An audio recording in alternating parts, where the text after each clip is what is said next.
Parrainez vos amis et offrez-vous les nouvelles formations Esprit Dog. Jusqu'au 6 août, chaque code parrain utilisé vous fait gagner 10 € au lieu de 5. Pour avoir un code parrain, c'est super simple. Il suffit d'avoir déjà au moins une formation Esprit Dog. Et sachez aussi que si vous n'avez jamais utilisé votre cagnotte, 5 € sont déjà crédités en cadeau sur votre cagnotte. Profitez-en, rendez-vous dans votre espace formation, onglet parrainage et cagnotte pour retrouver votre code. Partagez-le et cumulez de l'argent dans votre cagnotte pour vous faire plaisir, à vous et à votre chien. Salut à tous, bienvenue sur Esprit Dog. Aujourd'hui, on passe en revue les meilleurs et les pires conseils d'éducation. Alors ça fait partie des pires conseils d'éducation que vous pouvez entendre. Si vous voulez surtout un chiot qui n'aura pas de rappel, mais en plus de ça, ne vous suivra pas, alors suivez ce conseil. Là encore une fois, un des pires conseils que vous pouvez entendre parce que petit 1, c'est déjà le début de vous n'avez pas le droit de jouer avec lui, de vous amuser. Petit 2, si vous vous interdisez ce genre de choses en pensant à ce type de raison, surtout ne prenez pas de chien. Ça veut dire que vous allez enchaîner les erreurs d'interprétation. Et n'oubliez pas une chose, d'accord ? Quand il court après la balle, il termine en fait une séquence. Vous envoyez, il récupère, il ramène, il lâche, vous reprenez, vous renvoyez. On est sur une phase de jeu, on est sur une phase de plaisir à revenir vers vous et à interagir avec vous. Qu'est-ce qui vaut mieux ? Qu'il interagisse avec vous en poursuivant une balle ou qu'il commence à partir sur un lapin et qu'il interagisse avec personne parce que le seul objectif qu'il va avoir en tête, c'est de choper le lapin. Bah ça c'est pas con, ça c'est un bon conseil. Parce qu'il faut jamais sous-estimer le pouvoir de la saucisse. Des chiens gourmands, il y en a beaucoup plus que des chiens pas gourmands, d'accord ? Quand vous présentez une saucisse, vous avez 99% de tous les chiens qui vont être intéressés, être captivés et donc se concentrer sur ce que vous allez demander pour pouvoir obtenir la saucisse. Donc la saucisse, comme l'heure, c'est super pour mettre le chien en position sans jamais le toucher. Et pour le récompenser, ça a une très haute valeur aux yeux du chien. Pourquoi s'en passer ? Du moment qu'on s'en sert intelligemment. Et surtout, vous inquiétez pas, vous n'allez pas devenir un distributeur de saucisses comme vous pouvez le lire à peu près partout. Mais simplement, dans les phases d'apprentissage, c'est tellement puissant que c'est quand même dommage de s'en passer. Ça, c'est un très bon conseil. C'est un très bon conseil de gens avisés. Et attention, je dis pas ça parce que c'est le conseil que je donne dans la formation, mais un peu quand même. Pourquoi c'est intéressant ? Il quitte sa fratrie, il quitte sa mère, il quitte son éleveur, il quitte tout. Il arrive chez des gens qu'il ne connaît pas, vous. Il débarque dans un milieu qu'il ne connaît pas. Résultat, si vous voulez avoir une chance de lui apprendre le plus vite possible et le plus intelligemment possible la propreté et la notion de propreté surtout, il faut enlever toute anxiété, tout stress, toute forme de panique. Parce que plus on est anxieux, plus on est stressé, plus on panique, plus le rythme cardiaque augmente et donc plus on a envie de pisser. En dormant dans votre chambre, pas dans le lit, mais dans la chambre, il va se sentir proche de vous, reconstituer un groupe social, il va arrêter de stresser, il va arrêter de paniquer et donc il va faire dodo très tranquillement. Vous les entendez ? Ceux qui vont gna après toute sa vie, il va finir dans la chambre. Mais ceux-là, c'est ceux qui n'ont pas compris comment ça marchait. Parce que très naturellement, plus il va prendre confiance dans l'environnement, plus il va prendre confiance dans votre maison par exemple, plus il va commencer à naviguer gentiment. Il va partir de la chambre quand vous commencerez à ouvrir la porte parce qu'il a trop chaud, parce qu'il a envie d'aller faire un tour. Et petit à petit, très naturellement en fait, il va se décoller de la chambre. Vous avez gagné un chien qui est propre, qui n'a pas stressé. Et vous venez de créer une putain de relation avec votre chien plutôt que de le laisser aboyer pendant 3 jours dans le salon en fermant la porte. Et là, à ce moment-là, en fait, vous êtes juste en train de mal vous comporter parce que vous cassez ce lien social avec lui. Et ça, c'est un bon conseil de merde aussi. Et ça vient d'une théorie qui dirait que le mâle ou la femelle dominante, d'accord, doit toujours manger en premier et ensuite les subalternes. Si le chien mange avant vous, ça veut dire donc qu'il vous domine, ça veut dire qu'il est le grand chef de la maison et ensuite les esclaves mangent, à savoir vous. Ça ne tient pas la route parce que déjà, quand vous observez un petit peu des meutes de loups, parce que c'est ce qui avait été fait, d'accord, il faut savoir que vous avez beaucoup de biais qui sont mis en place. Est-ce que la meute est familiale ? Est-ce qu'elle a été reconstituée avec des loups qui ne se connaissent pas ? Tout ça induit en fait des réponses différentes à mesure que les études avancent. La réalité dans tout ça, c'est que le chien peut tout à fait manger avant ou après vous. Et on n'en a rien à foutre, ça ne change rien. Sauf que quand vous êtes par exemple dans l'apprentissage du fait de moins quémander à table, d'accord, et que vous n'avez pas envie de vous retrouver en bataille totale, eh bien le faire manger avant va faire que vous aurez un chien qui sera un peu plus rassasié, donc qui aura un peu moins envie de venir quémander, qui sera plus naturellement poussé à aller se coucher, à aller naviguer un petit peu sans quémander, réclamer tout le temps. Réfléchissez plutôt en termes de stratégie et d'évolution du chien pour qu'il soit le plus à l'aise, le plus zen et le mieux possible dans sa vie, plutôt que d'essayer de vous arc-bouter sur des espèces de préceptes qui n'existent pas, qui n'ont jamais existé et qui sortent en fait de cerveaux un peu fous.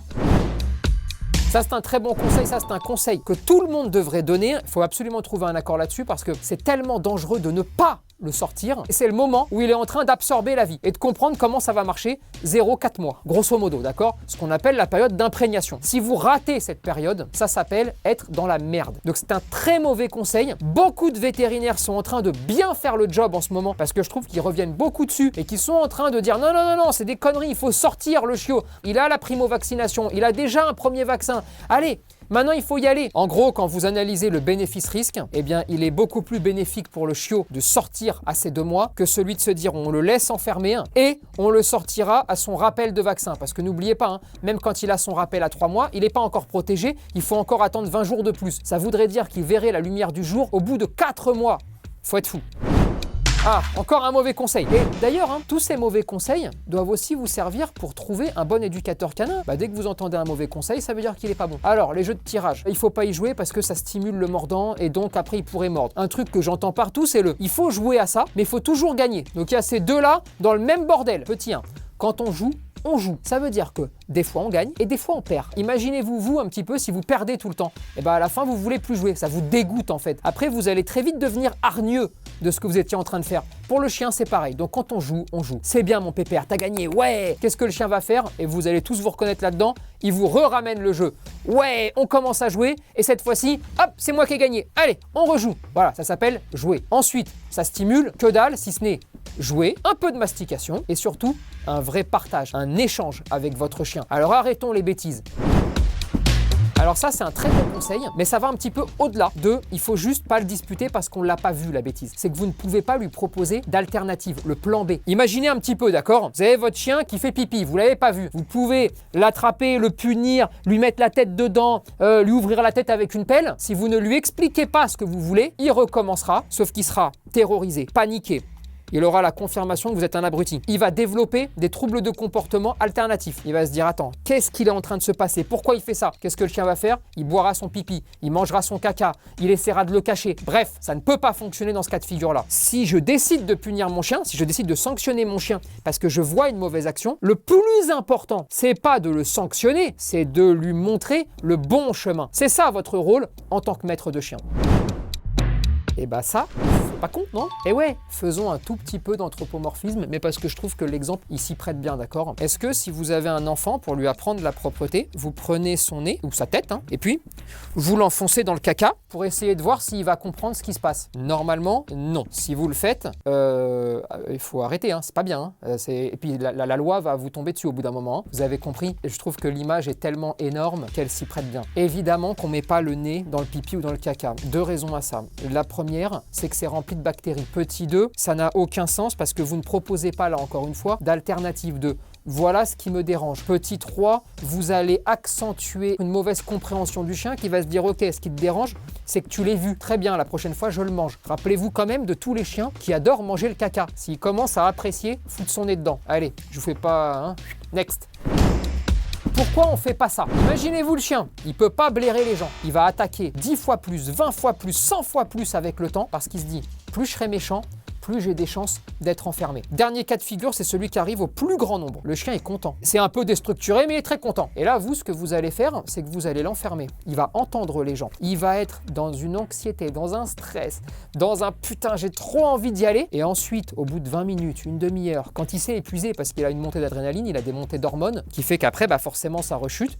À ce moment-là, vous allez lui ouvrir la porte. Mais là, tout ce que vous allez gagner, c'est un chien qui est en final un peu triste. Parce que lui, ce qu'il voulait, c'était faire la fête. Vous lui permettez pas d'apprendre à se gérer. Vous lui faites faire en fait simplement des montées et des descentes d'hormones. Ce qui est vraiment complètement incohérent si vous voulez le faire progresser. Moi, je pense que quand des gens arrivent chez vous, la meilleure des choses à faire, c'est de dire aux gens, caressez-le, soyez sympa, juste 20 secondes dans votre vie, soyez sympa. T'aimes pas les chiens? Écoute, 20 secondes dans ta vie, aime-les parce que votre chien est gentil. Mais sauf que si vous donnez à votre chien direct ce qu'il veut, terminé. Au bout de 20 secondes, il est calme, il est gentil et après la vie reprend normalement. Si vous faites ça pendant 6 mois, il sera de moins en moins foufou complet. Il viendra juste réclamer sa petite caresse parce qu'il ne sera plus anxieux de ne plus pouvoir ou de ne pas avoir ce qu'il veut. Donc il arrêtera de bombarder. Et c'est fini. C'est 20 secondes de bonheur et après tout le monde est content. C'est quand même mieux que du malheur.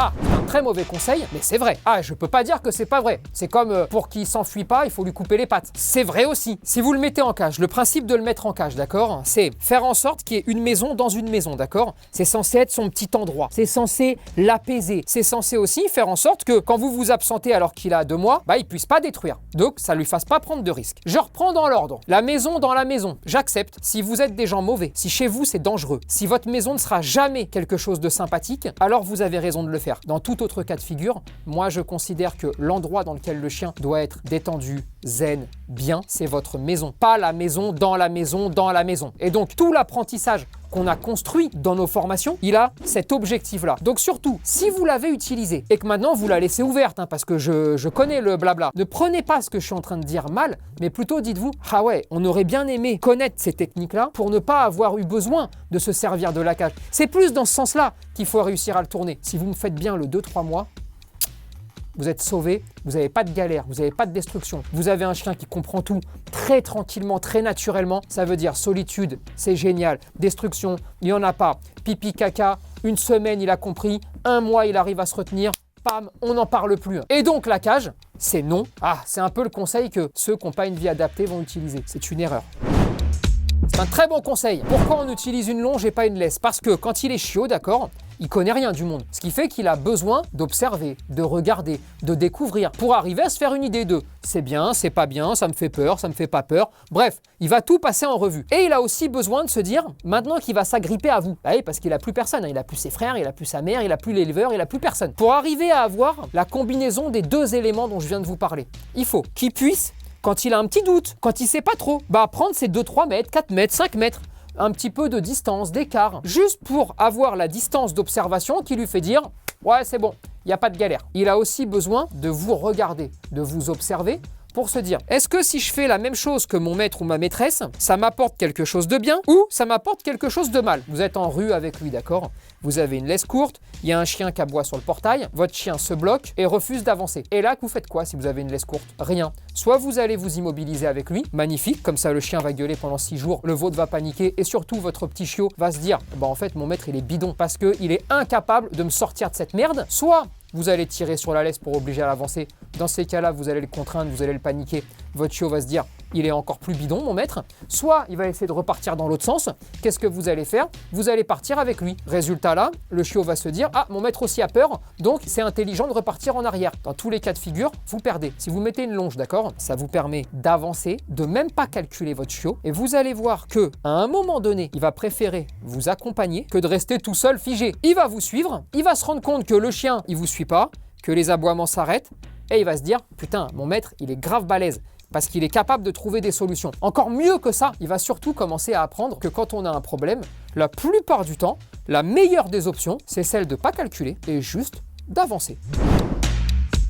Encore un très mauvais conseil. Souvent, ça part de si tu joues avec tes mains, il va mordiller, donc tu lui apprends à mordiller. La main, c'est plus que la caresse ou le calme, parce qu'il faut toucher le chien que quand il est calme.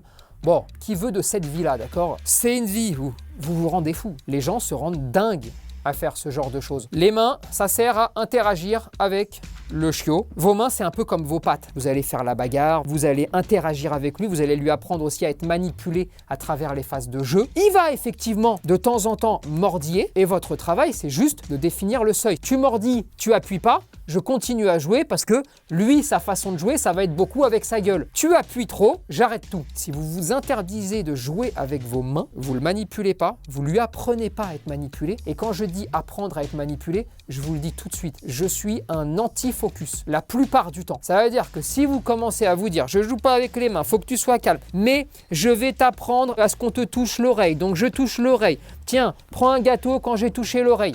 Wow,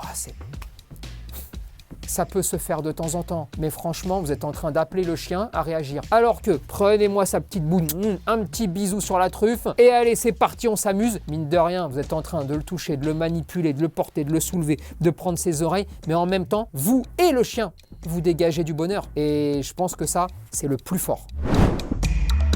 Alors ça, c'est un conseil à 3/4 mauvais, à 1/4 il peut être bon. Pourquoi il est mauvais? Parce que ça va vous obliger à tout saccader déjà. Je sais comment ça marche. S'il franchit le seuil de porte avant toi, ça veut dire qu'il décide tout à ta place. Si vous commencez à tout saccader, vous vivez plus, vous vous en sortez plus, mais surtout vous faites monter tout le temps la pression sur le chien, qui après perd le fil de l'histoire, et il a même pas encore commencé sa balade que déjà il capte plus rien parce qu'il a disjoncté. Ensuite, la plupart du temps, le chien est juste pressé d'aller jouer. Il n'a aucune envie de vous dire « Oui, je t'oblige à aller à gauche et pas à droite parce que je te domine, parce que je suis le grand chef. » Ça ne marche que très rarement comme ça. Ça, c'est un mauvais conseil. Maintenant, sur certains cas de figure, sur certains chiens, ça peut être un bon conseil parce que ça aura l'effet inverse de ce que je viens de vous expliquer, à savoir ça peut apaiser le chien. Ça peut vous permettre aussi de lui apprendre à mieux gérer ses émotions. Un conseil, vous devez le prendre et prendre du recul en fonction de votre chien. Je veux que vous ressentiez vos chiens. Des fois, vous entendez un conseil, soit il est clairement mauvais, soit il est mauvais, mais il pourrait être bon pour votre chien. Et donc là, il faut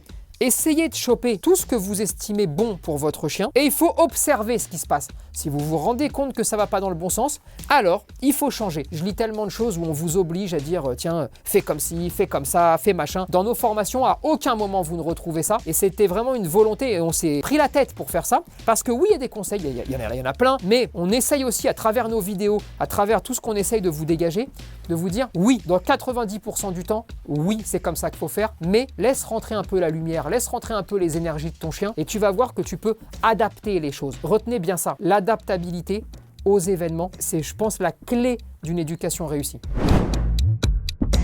Papam! Ça c'est mauvais, ça casse les couilles ça. L'eau, c'est une ressource primaire, d'accord? Si je vous enlève l'eau et que vous ne savez pas quand est-ce qu'elle revient, vous pouvez vous dire je vais crever. Vous retenez ça? La nuit, vous enlevez l'eau. Vous allez avoir un chien qui va se dire je vais crever au bout d'un moment.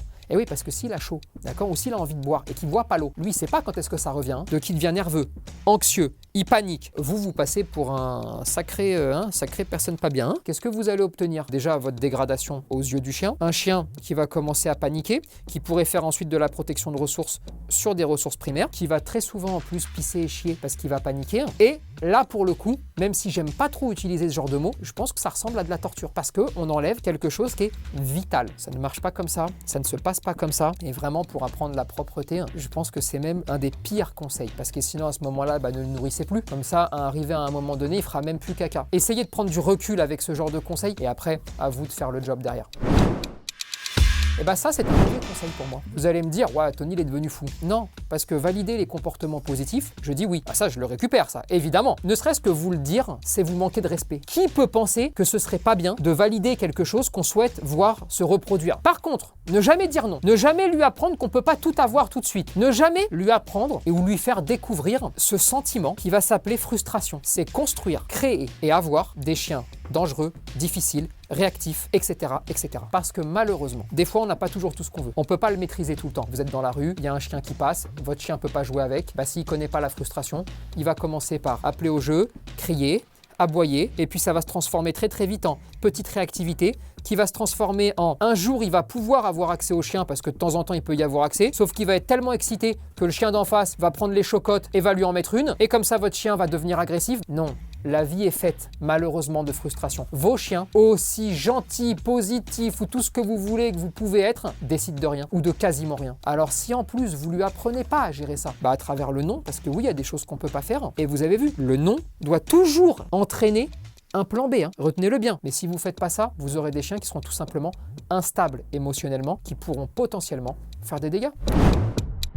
C'est un très mauvais conseil, c'est une grossière erreur. Mais non, il faut obliger à rien. La seule obligation que votre chien a, c'est celui de ne pas faire de dégâts. Et l'obligation que vous avez, c'est de faire en sorte qu'il ne fasse pas de dégâts. Si vous obligez, si vous contraignez un chien qui snobe les autres chiens, en fait, il s'en fout. C'est juste, ils sont là, il leur fait pas de mal, mais il n'a pas envie de jouer avec, d'accord? Si vous l'obligez à passer des balades entières avec des chiens, si vous le contraignez à aller s'amuser, allez, vas-y, va jouer, il va devenir agressif ou il va vous prendre pour des fous. Alors que là, il aime les chiens, il aime jouer avec des chiens, amenez-le voir un maximum de chiens. Il n'est pas cool avec les chiens, il se comporte mal, amenez-le voir des chiens de façon structurée, travaillez, faites-vous aider si vous avez besoin de vous faire aider par un professionnel. Vous avez notre formation chien agressif si jamais vous vous sentez de pouvoir le faire seul et que vous n'avez pas envie de faire appel à un autre professionnel. Mais pourquoi pas y aller? Il ne fait rien aux chiens, il est gentil, mais il a juste pas envie d'interagir avec eux. Ne le forcez pas, c'est-à-dire faites vos balades. Vous croisez des chiens, on s'en fout. Qu'on arrête de se mettre en tête le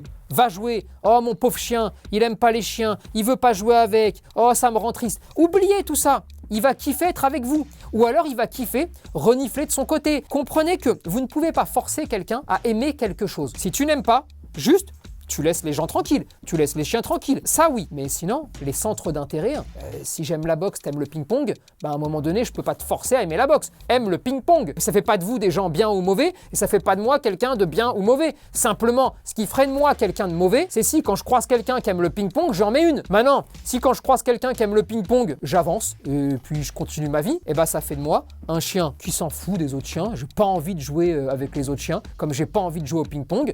Et je fais ma vie tranquillement. Entre guillemets, j'aime bien le ping-pong.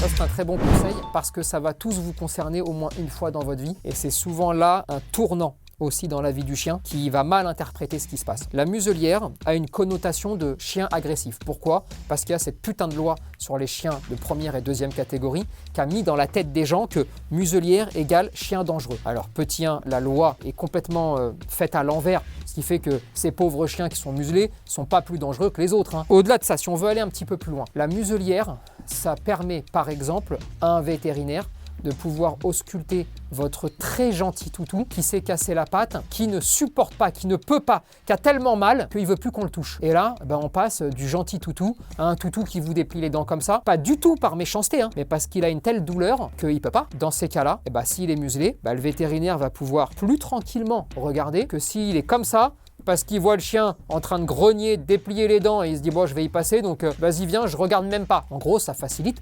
l'auscultation tout simplement et ça enlève toutes les zones de stress de putain comment on fait, attends, prends la tête, prends les pattes, prends la queue, prends machin et puis ça évite aussi t'es dans le cabinet veto, il connaît pas la muselière, il y a une obligation de la mettre parce que le veto peut pas l'ausculter, qu'est-ce que vous allez faire? La mettre de force en 8 secondes alors qu'en plus il va pas bien. Et alors là, association du veto, association des odeurs qu'il y a à l'intérieur. Pour éviter tout ça, on apprend le port de la muselière de façon très sympathique et après elle reste à la maison et je vous souhaite de jamais vous en servir ou de vous en servir une fois toutes les 4 pleines lunes, mais on apprend ça comme on apprendrait un haut panier, un coucher, au moins on sait qu'on l'a et pareil même dans les transports, un jour vous devez prendre les transports en commun et muselière parce que c'est la loi, c'est obligatoire et au moins le chien se dit oh cool, oh, on m'a appris la muselière au moment où j'allais bouffer, en plus quand j'étais petit, bon oui c'est cool, sortez un tout petit peu de votre tête le côté méchant, agressif, toutes ces connotations, c'est juste un apprentissage comme les autres. Donc si je suis la logique, à 2 mois on sort 10 minutes, à 3 mois 15 minutes, à 4 mois 20 minutes, c'est pas compliqué. Si vous voulez des problèmes, faites-le. Si vous en voulez pas, surtout, mettez-moi ça de côté. D'où ça part ça? Ça part le chiot est un petit être fragile, ses articulations doivent surtout presque rien faire, donc surtout, vraiment, il doit à peine marcher, il doit à peine machin. Voilà d'où ça part. Je dis, d'accord, oui, j'entends tout ça. Je vais juste vous prendre le contre-exemple pour vous faire comprendre. Amusez-vous à faire ça, d'accord? Vous allez vous retrouver avec un chiot à 2 mois et demi, 3 mois, qui va tout détruire chez vous, qui va être insupportable. Vous aurez beau utiliser tous les plans B du monde, toutes les redirections du monde, ça ne marchera pas. Et comme ça va pas marcher, vous allez commencer à sanctionner durement. Et puis vous allez commencer à me dire « Ah Tony, tu sais quand tu m'as dit de détourner, tu sais quand tu m'as dit il mange le canapé, tu dis non, puis tu donnes un jouet à côté. Bah ça marche pas. » Oui. Ça peut pas marcher. Pourquoi? Parce que c'est une cocotte minute. Parce qu'il capte plus rien, votre chiot. Parce qu'il se dépense pas. Je vais même aller plus loin. Qu'est-ce qu'il va faire ensuite? Il va courir comme un fou. Il va tourner partout. Et là, on a l'impression qu'il est possédé. Ça vous arrive à tous. À ce moment-là, c'est quoi le plus dangereux? C'est un chiot qui fait des efforts explosifs et en plus la plupart du temps sur du carrelage et qui disjoncte complet, ou c'est un chiot qui fait sa balade, qui va être la plupart du temps à petite allure, qui va pouvoir gérer son allure et donc qui va 10 fois moins exploser en termes d'énergie, exploser en termes d'effort. C'est quoi le mieux? Bon, vous avez compris. Le mieux, c'est de se balader tranquillement, c'est d'être intelligent, c'est d'avoir aussi un chiot avec un poids correct et c'est d'être intelligent. Si vous prenez une balle et qu'à 2 mois, vous lui envoyez 500 fois et que vous lui faites faire des efforts explosifs dehors, vous êtes con. Pardon, je m'excuse, mais c'est juste, on est bête de faire ça. Maintenant, vous partez vous balader, il croise 10 chiens, il joue un petit peu avec eux, puis après il s'écrase au sol, puis après vous rentrez chez vous. Bah, vous avez un chiot qui s'est dépensé, qui s'est socialisé, qui s'est ouvert au monde et qui rentre à la maison. Et vous savez ce qu'il fait quand il rentre à la maison? C'est un petit secret entre vous et moi. Bah, il dort. Et comme il dort, il détruit pas. Il fait pas pipi, il fait pas caca. Et donc tous vos apprentissages sont accélérés. Et quand il se réveille, il est intellectuellement capable de comprendre ce que vous allez faire et ce que vous allez proposer comme plan B. Et bah donc, vous avez un super chiot. Regardez bien, j'attrape une tête, d'accord? Et je le serre de toutes mes forces quand j'entends ces trucs-là. Je n'ai même pas envie de vous donner d'explications techniques. Je vais juste vous expliquer quelque chose. Prenez un panier. Il a le droit de jouer que dans son panier. Personne n'a le droit de s'approcher du panier. C'est que son endroit, le panier. C'est l'endroit où le chien est au calme. C'est la terre sacrée, le temple du chien, d'accord? Ok, très bien. Soit vous vivez seul, que vous, je dis bien qu'une personne, vous. Et donc vous avez la responsabilité que de vous-même. Dans ces cas-là, faites-le. Bon, je m'en fous. Tant pis, je ne me fatigue pas à vous expliquer tout ça. Faites-le. Il n'y a pas de danger. Si tant est qu'il y a des amis, des personnes avec qui vous vivez en couple, des enfants, d'autres animaux, ce que vous voulez de ce genre, vous les condamnez. Parce que quand vous avez des enfants, par exemple, le travail, c'est éduquer l'enfant pour qu'il se comporte correctement et que le chien te permette d'avoir un tout petit laps de temps pour aussi éduquer l'enfant. Et en gros, c'est un partenariat là, c'est un équilibre, c'est une balance qu'on fait. Si vous expliquez au chien, voilà ta terre sacrée, personne ne doit t'embêter. Je vous le dis, un jour, votre petit va aller l'embêter. Ah oui, parce que sauf si vous l'attachez, mais sinon, ça bouge, ça court, on fait ce qu'on peut. Bah là, il se passe qu'une fois sur 4, une fois sur 5. Vous avez vu, j'exagère pas, une fois sur 5, je ne vous dis pas à chaque fois. Et bah, punition. Et là, alors là, oui, vous pourrez dire, ah bah tiens, t'avais pas qu'à l'embêter, t'avais qu'à pas ceci. Mais en attendant, comme il est à portée de visage, ça peut entraîner d'autres complications. Et puis ça peut entraîner un doute. Et puis ça peut entraîner des peurs. Et ça entraîne une vie de merde. Pareil pour les invités, pareil pour tout ça. Moi, je pense qu'il n'y a pas d'endroit sacré, mais que tout le monde doit apprendre à respecter le chien, n'importe où. C'est-à-dire que le chien se couche sur le carrelage au milieu d'un chemin parce qu'il a chaud. Bah oui, on va apprendre aux gens à pas l'embêter et on va apprendre aux chiens la tolérance qui est de dire si vraiment quelqu'un t'embête, lève-toi pour aller ailleurs et t'inquiète pas, moi aussi je vais faire le job de mon côté. C'est ça la bonne intelligence. Mais pour faire ça, il faut surtout pas faire le focus sur un endroit. Et il faut le laisser naviguer, tout comme pour dormir. Je m'en fous qu'il dorme dans son panier. Il dort où il veut, comprenez bien. Moins vous faites le focus sur un lieu, moins le chien garde le lieu. Et moins le chien garde le lieu, plus vous réduisez les potentiels problèmes qui sont chiants pour tout le monde. Eh ben oui, c'est toujours mieux de faire la gueule, ou c'est toujours mieux d'être neutre. Sauf que quand vous rentrez chez vous sans émotion, vous pensez pas que les gens vont se dire mais pourquoi t'es pas content de rentrer? Je sais pas, vous avez votre femme qui vous attend, vous rentrez à la maison et vous lui parlez pas. Pendant 3 minutes, le temps qu'elle se calme. Elle va pas vous dire ça va, t'as eu des problèmes aujourd'hui? Qu'est-ce qui se passe? Pourquoi? Parce que la neutralité, elle dépend toujours du plus et du moins. Quand on rentre à la maison, d'accord, on dit bonjour. Résultat, la neutralité va être égale, en fait, sur ces chiens-là, à peut-être quelque chose de négatif. Si vous voulez que votre chien apprenne à se gérer, si vous voulez que votre chien soit aussi un peu heureux, bien sûr qu'on lui dit bonjour, bien sûr qu'on lui fait un gros bisou sur la tête. Ben oui, parce qu'on est très content de rentrer. Tout comme quand on dit bonjour à sa femme, ou si c'est la femme qui rentre à son mari, et puis aux enfants si on a des enfants, bien sûr qu'on fait ça. Oui, oui. Et parce que sinon, ça s'appelle une vie tristoune. Est-ce que, dans certains cas bien précis, blabla, vous connaissez encore la routine, la tralala, tu vois, il faut de temps en temps ne rien faire. Oui, ça peut arriver, mais pas souvent dans les cas que vous imaginez. Oui, on voudrait toujours la perfection. Moi, je vais vous dire un truc. Quand je vais chez Rome et Mélo, d'accord, Rhea, elle est tellement contente. Elle me saute dessus avec ses pattes toujours sales. C'est-à-dire qu'elle a des pattes auto-sales. Eh ben oui, des fois, je regarde mes pompes, c'est mes belles pompes, et je me dis, sauf que en vrai, est-ce que c'est pas ce qu'on a envie d'avoir, à savoir des chiens heureux? Ah oui, c'est l'ultime conseil pour avoir un chien dangereux. Soumettre son chien pour savoir qui est le chef. Déjà, il faut définir qui est le chef de quoi. Ensuite, vous le soumettez pour quelle raison? Qu'est-ce qui s'est passé? Qu'est-ce que vous proposez? Ensuite, est-ce que si vous offrez de la violence à de la violence, vous n'allez pas récolter de la violence? Parce qu'un acte de soumission, d'accord, imaginez-vous que c'est pas anodin, c'est pas rien. Le chien mange le canapé, vous le soumettez, vous le prenez par la peau du cou, vous le tordez en deux ou vous le mettez sur le dos. C'est un acte qui est très fort, d'accord? C'est un acte d'hostilité qui est très fort. Dans quel cas de figure vous en venez là? Qu'est-ce que vous voulez? Qu'est-ce que vous attendez de votre chien? Quel plan vous lui proposez pour changer son comportement? Comprenez que chaque attitude que le chien va avoir est soit de la méconnaissance, soit de l'instinct. Voilà comment fonctionne le chien. Quand ton chien mange ton canapé, il n'a pas conscience qu'il est en train de manger ton canapé et que ça ne se fait pas. Il ne le sait pas à la base parce que pour lui, c'est juste un morceau de tissu ou un morceau de cuir à mâchouiller, pas plus que c'est joué. Quand ton chien ne revient pas au rappel, lui, il est juste attiré par quelque chose de plus fort que ce que tu es en train de faire. À quoi ça va servir de le soumettre? Et quand tu vas le soumettre, parce que je sais qu'il y en a qui le font, tu vas souvent me dire, ouais, une fois que je l'ai soumis, il obéit mieux. Bah oui, tu déportes le point d'intérêt. Pas un point d'intérêt positif, mais un point d'intérêt négatif, la peur. Comme tu le tiens par la peur, tout ce qui va l'entourer comme stimulation n'est pas aussi forte que le point de peur qu'il a